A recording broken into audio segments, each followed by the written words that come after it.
When we moved to this property several years ago, it became evident rather quickly that a neighboring property at the top of the ridge, when they had built or had dug a pond, that instead of using drainage tiles to manage high water, they utilized a low point for a emergency overflow.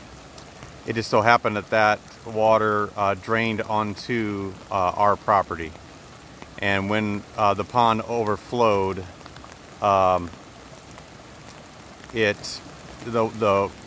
rainwater would saturate the property, saturate the lawn, and create all sorts of problems. So I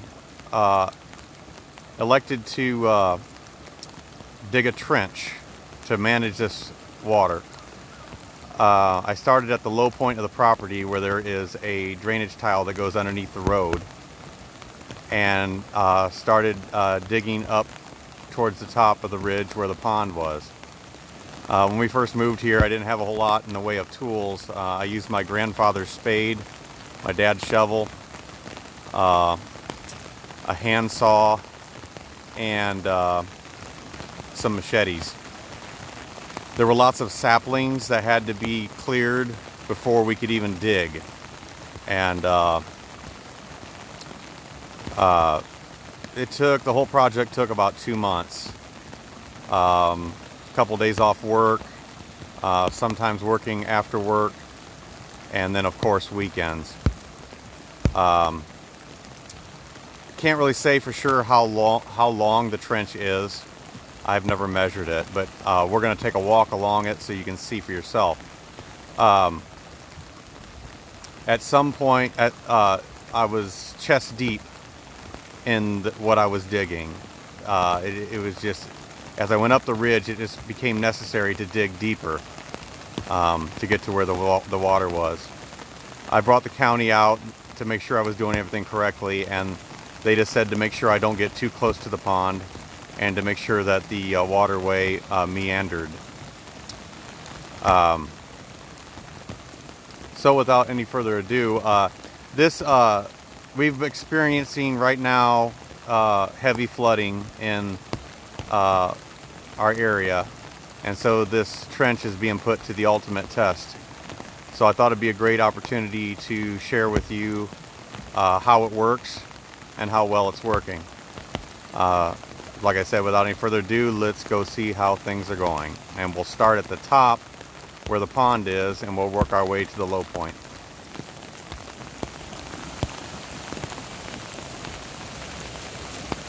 Here is the emergency overflow for the pond. See if I can get up here to where you can actually see the pond. I know it's probably pretty loud with the water rushing here. There's the pond, and there's the emergency overflow. And you can see how it used to just drain onto the property and try to find low ground on its own. Here's where I stopped digging.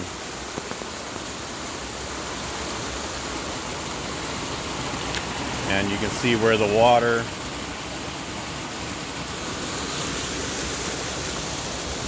this is also where the deepest part of the digging took place, where I was pretty far down.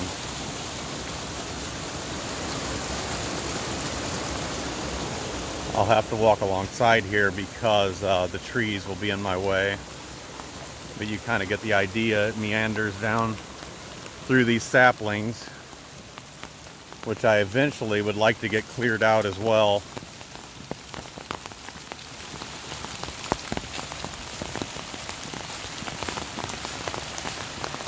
This is definitely the most water that it has taken on since I've dug it. You can see how fast it's moving, and as we get further down the trench, you'll see the water moving even faster as it takes on more water. There's actually a Y that I had to dig for another drainage tile from a different road. And when it meets up with that water, it really gets cooking.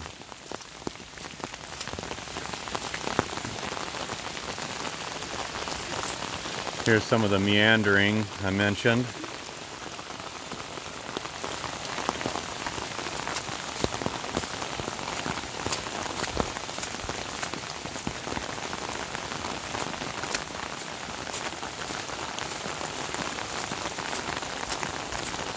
You can see it's quite a bit. Now through here the digging wasn't nearly as deep.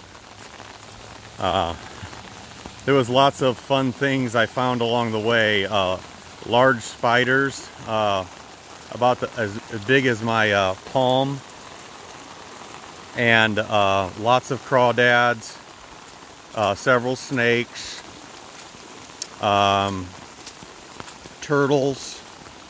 Here's the Y, where the water comes from another drainage tile. I had to dig that all the way to the drainage tile. It really was amazing how unmanaged this was. I was really surprised. But it's something that had to be done. It was pretty urgent because this whole area was basically like a swamp before we dug this. I'm trying to think, it's maybe been 6 or 7 years ago that I dug this. So it's really helped to dry things up. And before, you couldn't even walk out here without sinking. It was so swampy. Of course, right now it's pretty soupy just because we've had biblical levels of rain here in East Tennessee the last, well, all winter basically, but these last few weeks have been pretty brutal. Now down here it is overflowing. Normally it meanders and it follows a certain pattern there, but there's so much water that it's overflowing here. But it's still going into the underground tile, which is great. We're not having flooding obviously over the road, which is good. So there's another drainage tile there, getting water from there, and then water from over here as well. And I'll take you across the road. This water is absolutely shooting out the other side, and eventually it will find its way to Walden's Creek, which is currently overflowed.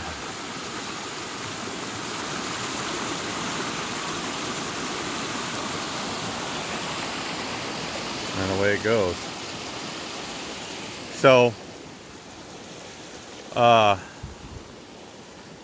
had help from my wife cutting saplings, which was a great help because it was so thick. Right through here, you couldn't even see these trees because the saplings were so dense. That's how much clearing took place before we could even start digging. But the trench itself is one man, one shovel, one spade, and a lot of time. But pleased with the result. And plans for the future is up at the top where the trench begins. I plan on bringing in some drainage rock and filling that up and shoring that up really well to prevent erosion. So that's going to be quite a bit of rock and a little bit of a project because I can't get a truck back there. So it's going to probably have to be hauled back there by a wheelbarrow, but we'll get it eventually. Probably have to get it done sooner rather than later before I get too old to do it. So anyway, hope you enjoyed this video. Sorry if the camera was a little bouncy, but it's some rough terrain right now. And that's my East Tennessee waterway.